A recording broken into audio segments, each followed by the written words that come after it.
this. It's got to stand on its own. And it hasn't been a labor of love at all. It's been just a bunch of love here, just being able to be so close to home and do a project for Loch Lloyd.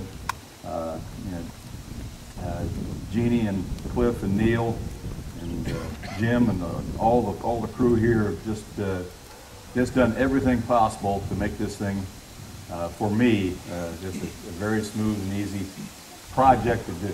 And it's I put what I thought is, I put my ideas on the golf course. So if you have any thoughts about my ideas, speak up.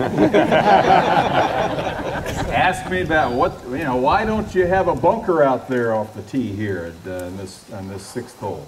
Just for your information, will be the 6th hole once we start the renovation of the back nine. This is kind of the start. We ended up at 14. We tie back in at 15, and we're going to walk around the golf course today, and I'll play some shots. This is the very first time I've played the golf course, and so I've got a great caddy here in Fitz. Everybody knows Fitz. And I'm looking for Bob Gibbons. Is Bob around here? He's back there. He's always back in the background over there. Now, if you really want to know what's underneath the ground, ask Bob. So, with that said, why don't we get started and hit a ball here? I'm going to hit the first ball here. But you know what? It ain't the first ball. I know. Sneaking around, hitting golf balls on the golf course. I found the ball out here. And I know it's one of you people right here that have hit some golf balls on the golf course. But you can't say anything, you know? You can't say anything. Yeah, I did. All right, well, let's tee it up. Let's tee it up and see where we're going to go here. Yeah. Well, let me just explain this. This is a par 5. It has from the back tee here. This is one of those holes where it's very advantageous to be a longer hitter. As you look out there, off the tee. Now you laugh, but the real reason I'm saying that is that you see the fairway.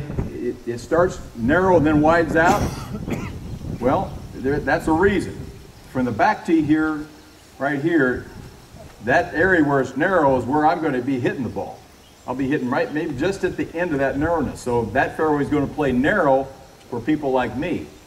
The farther you get up there, the more you can hit into the width of the fairway. So you'll have more room basically to hit the ball into. And that's the reason we made the fairway line like this. It helped to follow the contour, but basically it widens out for the shorter hitter when they play the tees here. So that's just one of the thought processes that goes through. I like to build a hole where it looks either easier or more difficult than it really is to play.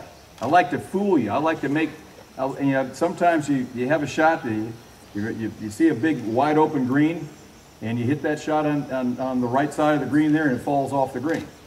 It doesn't look like that from the fairway, but after you've played it once and it happens, you learn that that green doesn't look so wide anymore.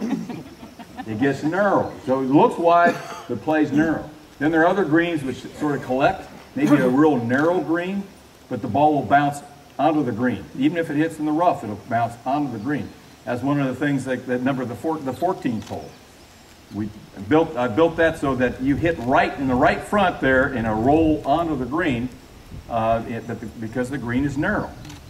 So you got an out shot there. It's good for you slicers out there. A little short and right, it bounces onto the green, or at least right in front of the green where you have a putt or a chip down the green. So those are some of the processes that I go through, my thinking processes when I build a golf course. So without any further ado, or mumbo jumbo, let me see if I can hit a fairway here. Pressure's on. Now I've got a mulligan in my pocket just in case. I think I'll put it out there just in case. All right, here we go. The wind's from the south. Trying to play it up the right side a little bit.